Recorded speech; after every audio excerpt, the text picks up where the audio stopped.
राम जी की हनुमान जी से भेंट। कमल उत्पन्न तथा मत्स्यों से परिपूर्ण परंपरा सरोवर के पास पहुंचने पर राजा के रमणीय दृश्यों को देखकर राम जी को फिर सीता का स्मरण हो गया। वे पुण्य विलाप करने लगे। उन्होंने लक्ष्मण जी से कहा, हे सौमित्र, इस परंपरा सरोवर का जल वैद्युमणि के समान स्वच्छ एवं श्याम है। इसमें खिले हुए कमल पुष्प और क्रीड़ा करते हुए जल पंछी कैसे सुबोधित हो रहे हैं। चैत्र माह ने वृक्षों को पल्लवित कर फूलों और फलों में समृद्ध कर दिया है। चारों ओर मनोहर सुगंध बिखर रही है। यदि आज सीता भी हमारे साथ होती तो इस दृश्य को देखकर उसका हृदय कितना प्रफुल्लित होता। ऐसा प्रतीत होता है कि वसंत रूपी अग्नि मुझे जलाकर भस्म कर देगी। हाँ सीते, तुम ना जाने किस देश में रो रो कर अपना समय बिता रही होगी।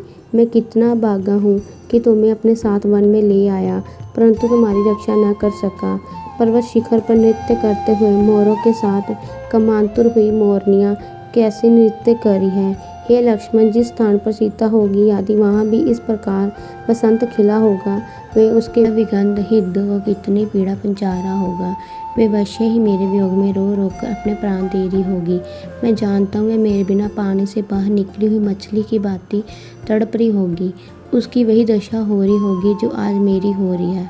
मुझसे अधिक ही होगी, क्योंकि स्त्रियां पुरुष से भी अधिक भावुक और कोमल होती है।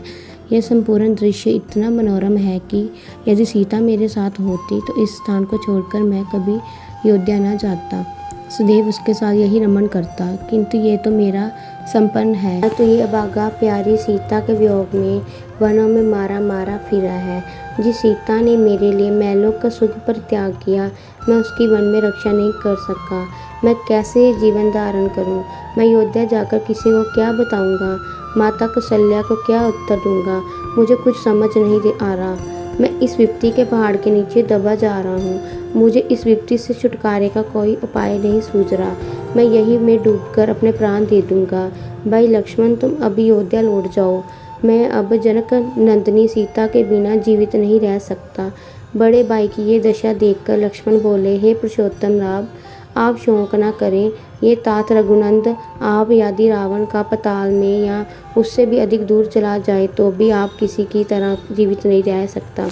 आप पहले उस पापी राक्षस को बता लगाइए, फिर वे सीता को वापस करेगा, अपने प्राणों से हाथ धो बैठेगा। आप तो धैर्यवान पुरुष हैं, आपको ऐसी विपत्ति में सदैव धैर्य रखना चाहिए। हम लोग अपने धैर्य, उत्साह और पुरुषार्थ के बल पर ही रावण को परास्त करके सीता जी को मुक्त करा सकेंगे। आप धैर्य धारण करें। लक्ष्मण के इस प्रकार से समझाने पर राम जी ने शोक और मोह का परित्याग करके धैर्य धारण किया। वे पंपा सरोवर को लांघकर आगे बढ़े। चलते चलते जब वे ऋषिमुख पर्वत के निकट पहुँचे तो वहाँ अपने साथियों के साथ उस पर्वत पर विचरण करने वाले बलवान वानरराज सुग्रीव ने इन दोनों तेजस्वी युवकों को देखा। इन्हें देखकर सुग्रीव के मन में ये शंका हुई। उन्होंने अपने मंत्रियों से कहा, निश्चय ही वाली ने इन दोनों धनुधारी वीरों को भेजा है।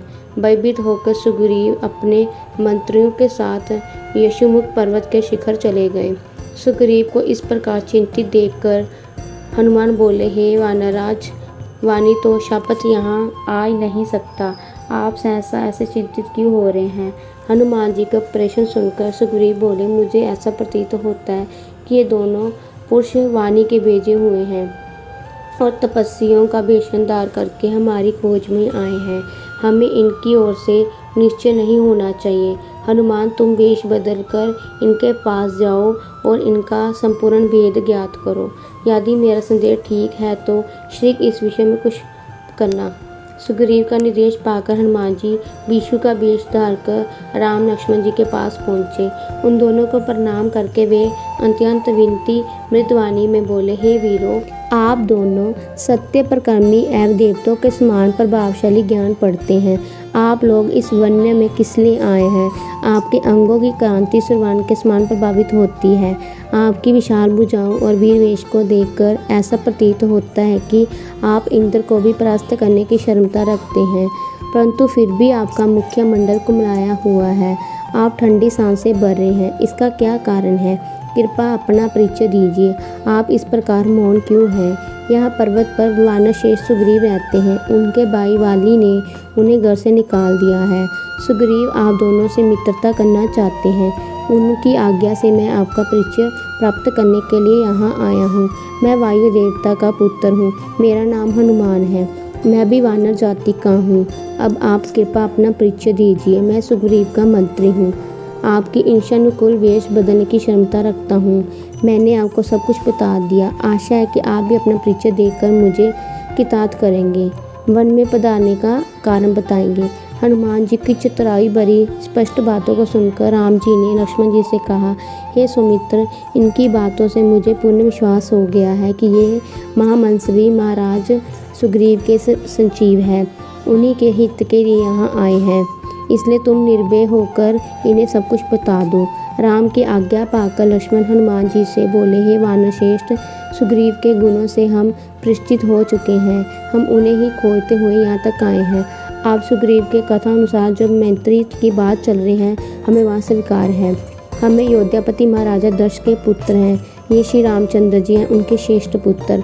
मैं इनका छोटा भाई लक्ष्मण 14 वर्ष का वनवास पाकर ये वन में रहने के लिए अपनी धर्म पत्नी सीता और मेरे साथ आए थे। रावण ने सीता जी का हरण कर लिया है। इसी विचार से भी वे हमारी सहायता कर सके, हम लोग महाराज सुग्रीव के पास आए हैं। वानराज, जिस चक्रवर्ती सम्राट दशरथ के चरणों में संपूर्ण ब्रह्मांड के राजा महाराजा सिर झुकाते थे, उनके शरणागत होते थे, उन्हीं महाराज के ज्येष्ठ पुत्र आज समय के फेर से सुग्रीव की शरण में आए हैं। महाराजा सुग्रीव अपने दलबल सहित इनकी सहायता करें। इतना कहते हुए लक्ष्मण का कंठ अवरुद्ध हो गया। लक्ष्मण जी के वचन सुनकर हनुमान बोले, हे लक्ष्मण, आप लोगों के आगमन से आज हमारा देश पवित्र हुआ।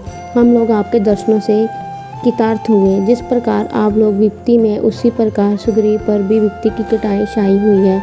वाणी ने उनकी पत्नी का हरण कर लिया है, उन्हें राज्य से निकाल दिया है, इसलिए वे इस पर्वत पर निर्जल स्थान में निवास करते हैं। फिर भी मैं आपको विश्वास दिलाता हूँ, वे सब प्रकार से आपकी सहायता करेंगे। इतना कहकर हनुमान बड़े आदर से रामचंद्र और लक्ष्मण जी को सुग्रीव के पास ले